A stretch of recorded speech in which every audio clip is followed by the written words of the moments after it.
Samajwadi party विशुद्ध रूप से डकैतों की समर्थक पार्टी है, आतंकवादियों की समर्थक पार्टी है। और समाजवादियों की वजह से वो एक्सप्रेस वे पे उतर पाए, वो भी समाजवादियों का विजन था। ये लोग धीमे धीमे धीमे इसलिए काम कर रहे हैं कि इन्हें वोट चाहिए। नरेंद्र मोदी जी ने रोजगार देने वाली जो रीढ़ की हड्डी थी हिंदुस्तान की, उसको नरेंद्र मोदी जी ने तोड़ दिया है।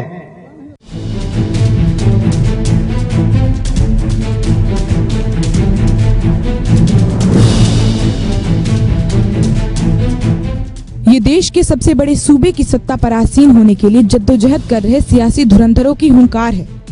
उत्तर प्रदेश का चुनाव इस बार अलग है। इस बार प्रदेश में धर्म और हिंदू मुसलमान के अलावा रोजगार और किसान का मुद्दा भी सुर्खियों में है। प्रदेश में 7 चरणों में चुनाव होने हैं, जिनमें से 4 चरण खत्म हो चुके हैं और 3 चरण अभी बाकी है। 5वें चरण में 12 जिलों की 61 सीटों पर 27 फरवरी को वोटिंग होनी है, जहां 692 उम्मीदवार अपनी किस्मत आजमाएंगे। ये समाजवादी पार्टी विशुद्ध रूप से डकैतों की समर्थक पार्टी है, आतंकवादियों की समर्थक पार्टी है, दंगाइयों की समर्थक पार्टी है। हर पेशेवर माफिया, दंगाई, डकैत समाजवादी पार्टी के साथ प्रत्यक्ष या अप्रत्यक्ष रूप से जुड़ा हुआ है। समाजवादियों ने एक्सप्रेस वे बनाया, कम समय में बना के दिखा दिया।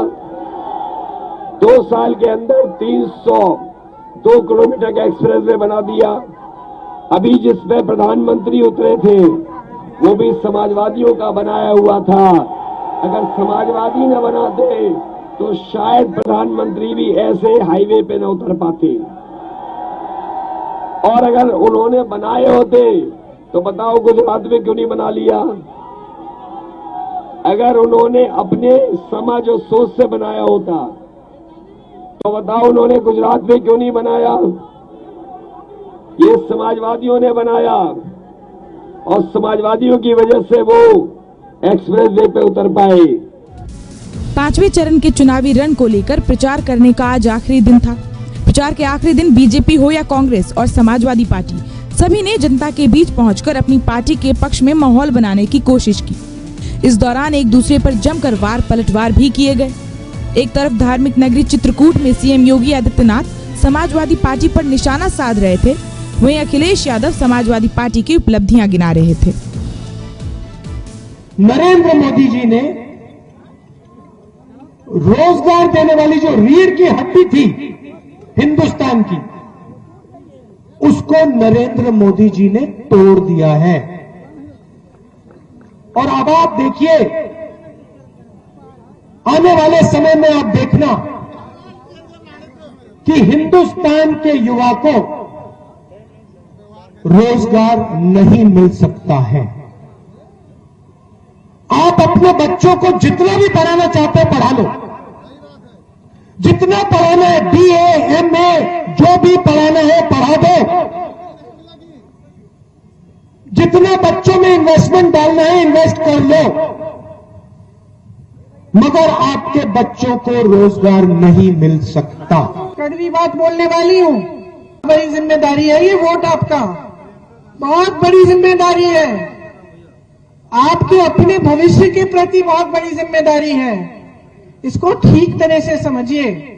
आप आज गलत पार्टी को चुनेंगे, दोबारा 5 साल पछताएंगे। और उत्तर प्रदेश में प्रियंका गांधी के नेतृत्व में इस बार कांग्रेस भी दम भर रही है। प्रचार के आखिरी दिन पार्टी के पूर्व अध्यक्ष राहुल गांधी और कांग्रेस की राष्ट्रीय महासचिव प्रियंका गांधी अमेठी और प्रयागराज में पार्टी के लिए प्रचार करते दिखे, जहां दोनों ने प्रदेश की बीजेपी सरकार और प्रधानमंत्री नरेंद्र मोदी को जमकर आड़े हाथ लिए। प्रियंका गांधी ने उत्तर प्रदेश की जनता से सोच समझकर वोट डालने की अपील भी की।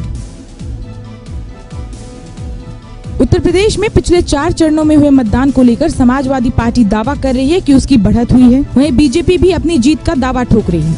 लेकिन प्रदेश में 5वें चरण में जिन 61 सीटों पर मतदान होने हैं, उनमें से 90% सीटों पर बीजेपी और उसी के सहयोगी दल अपना दल गठबंधन का कब्जा रहा है।